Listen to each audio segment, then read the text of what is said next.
सबसे पहले आप सभी को दिवाली की शुभकामनाएं। आप सभी को नया साल मुबारक हो। वैसे स्टार्टअप इकोसिस्टम के लिए ये दिवाली आईपीओ वाली रही है। नायका, पॉलिसी बाजार, फिनो पेमेंट के बाद अब पेटीएम, ये सभी एक नई और पब्लिक लिस्टेड कंपनियों की लीग में उतर गए हैं। अगले हफ्ते यानी कि 8 नवंबर को पेटीएम का पब्लिक इशू लॉन्च हो रहा है। प्राइस बैंड है 2080 से 2150 रुपए और याद रखिएगा $20 बिलियन पर दरअसल कंपनी को वैल्यू किया गया है। लेकिन ये अब तक का सबसे बड़ा इशू माना जा रहा है। इशू साइज है तकरीबन 18,300 करोड़ और इसमें फ्रेश इशू 8,300 करोड़ का और बाकी ओएफएस 10,000 करोड़ का। ओएफएस यानी कि ऑफर फॉर सेल, जिसमें पहले के निवेशक कुछ अपना हिस्सा बेचते हुए दिखाई देंगे। और पिछले कई सालों में कंपनी के साथ कई बड़े बड़े निवेशक जुटे हैं और उन्होंने इस बारी एग्जिट लेने का तय किया है। तो 4,700 करोड़ का एग्जिट एंड फाइनेंशियल लेगा, सॉफ्ट बैंक करीब 1,690 करोड़ का, अलीबाबा, विजय शेखर शर्मा खुद और बर्कशायर हैथवे भी कुछ अपना हिस्सा इस आईपीओ में बेचते हुए दिखाई देंगे। लेकिन बड़ा सवाल यह है कि जो फंड्स रेस कर रहा है इसका इस्तेमाल कंपनी कैसे करने वाली है। ग्रोथ के लिए 4,300 करोड़ का निवेश होता हुआ दिखाई देगा और न्यू बिजनेस इनिशिएटिव्स जो कंपनी लगातार पिछले 3-4 सालों में आइडेंटिफाई कर रही है, उस पर बेट कर रही है। 2,000 करोड़ का इन्वेस्टमेंट वहां पर होगा। लेकिन हर आईपीओ की तरह इस आईपीओ में भी देखना जरूरी है कि फाइनेंशियल क्या कहते हैं। एक चीज है, पेटीएम बाकी स्टार्टअप्स जो लिस्ट हुए हैं उसकी तरह लॉस मेकिंग है, लेकिन यहां पर हमने देखा FY20 में लॉस कम हुआ FY19 की तुलना में और FY21 में 1,700 करोड़ पर आकर खड़ा हुआ है।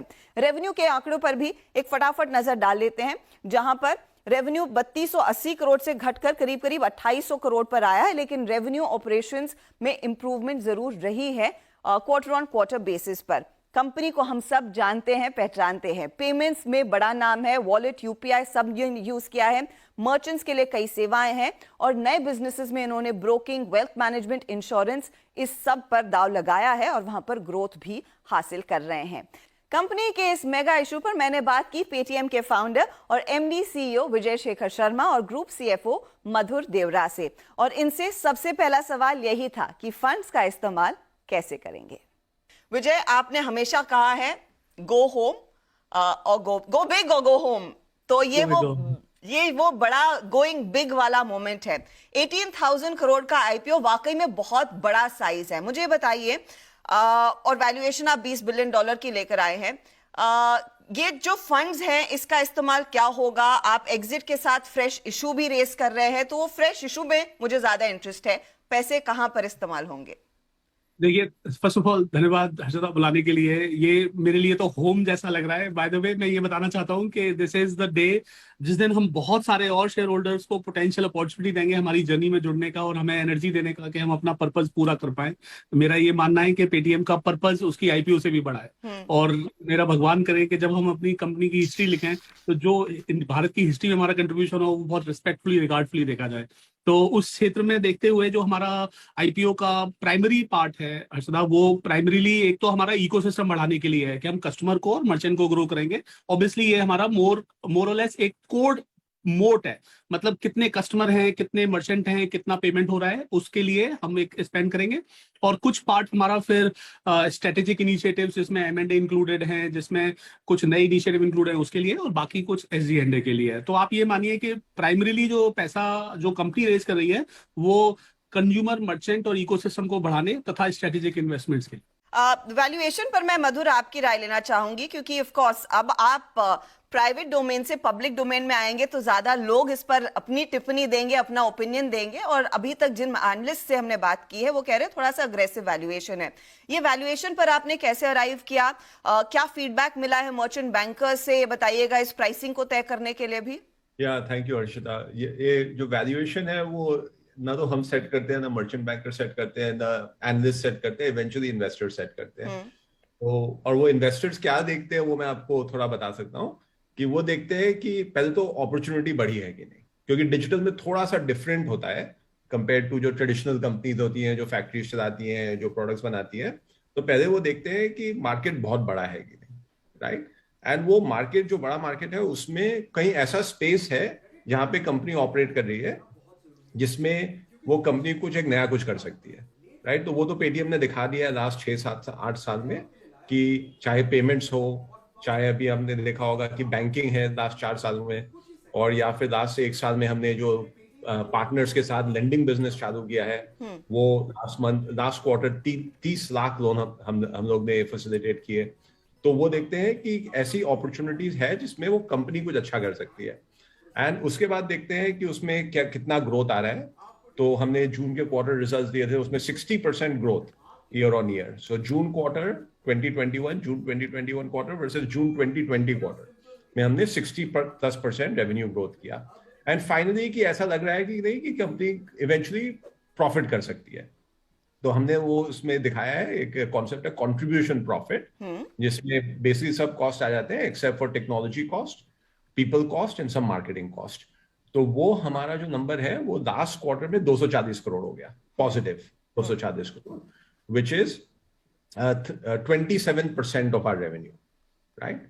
सो पहले जैसे 2 साल पहले ये नंबर नेगेटिव हुआ करता था, तो 2 साल में कंपनी ने काफी कंट्रीब्यूशन प्रॉफिट जनरेट करना चालू कर दिया है। फिर वो इन्वेस्टर्स अपना मॉडल बनाते हैं और फिर कहते हैं कि देखो 2 साल बाद इतनी रेवेन्यू हो जाएगी और फिर इतना उसमें कंट्रीब्यूशन प्रॉफिट हो जाएगा, और फिर उस समय लगता है, हो सकता है कि ये कंपनी तो कैश फ्लो भी बनाना चालू कर दे। एंड उसके बाद तो बहुत बड़ी कंपनीज हो ही जाती हैं। आपने देखा होगा यूएस में भी काफी बड़ी कंपनीज होंगी, टेक्नोलॉजी कंपनी, चाहे यूएस में हो, यूरोप में हो, चाइना में हो। तो इंडिया में भी बड़ी टेक्नोलॉजी कंपनीज बनेंगी, and can Paytm be one of those companies, क्योंकि पेटीएम भी वैसी एक बड़ी टेक्नोलॉजी कंपनी बन सकती है। क्योंकि आप कंट्रीब्यूशन प्रॉफिट्स की बात कर रहे हैं विजय, क्या आप हमारे साथ कुछ मैट्रिक्स शेयर कर पाएंगे? क्योंकि पहले मुझे याद है आप लोग कस्टमर अक्वायर करने के लिए कुछ पैसा खर्च करते थे, अब क्या पेटीएम और आपका पूरा इकोसिस्टम इस ऐसे मुकाम पर आकर खड़ा है कि आपको एक्स्ट्रा पैसा खर्च नहीं करना है और आप उन कस्टमर्स को ही सीधे मोनेटाइज कर पा रहे हैं? बहुत ही अच्छा प्रश्न किया है हर्षदा आपने। मैं आपको $1 मिलियन टर्म में बोल सकता हूं कि 2 साल पहले हम $470 मिलियन के करीब खर्चा करते थे अपना मार्केटिंग, कस्टमर एक्विजिशन और कैशबैक, ये सारे जो प्रमोशन एक्टिविटी कही जाती है।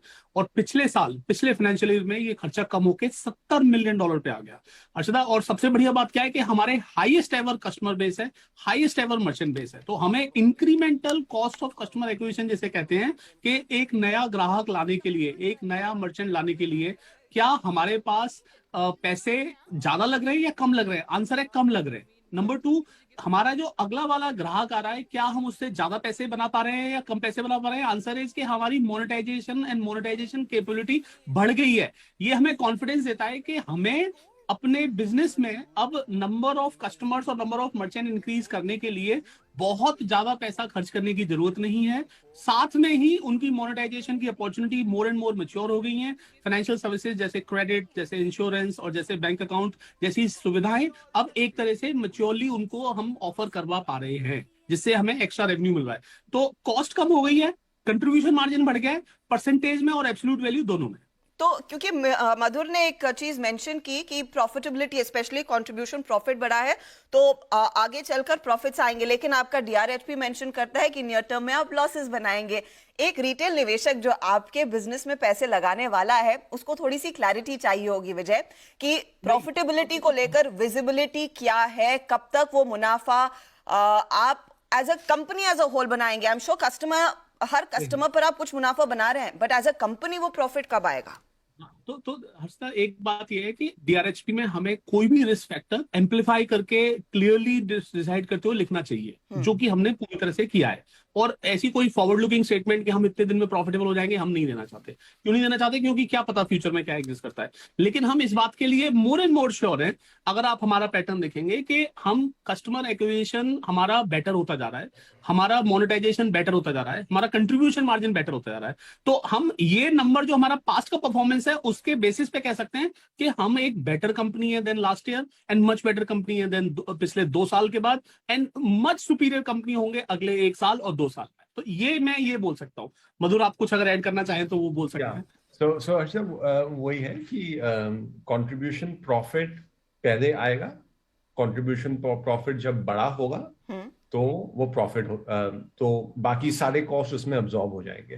तो वो एक जर्नी होती है। अगर हम कंट्रीब्यूशन प्रॉफिट नहीं कर पा रहे होते, जैसे 2 साल पहले हमारी नेगेटिव थी, तो वो बताना बहुत मुश्किल हो जाता कि आप आज भी कंट्रीब्यूशन प्रॉफिट नेगेटिव कर रहे हो, तो वो नेगेटिव जो कर रहे हो, वो जो लॉसेस हो रही है कंट्रीब्यूशन में, वो बढ़ेंगी कि कम होंगी, राइट। इसलिए हमारा बहुत इंपॉर्टेंट था कि हम वो कंट्रीब्यूशन प्रॉफिट करें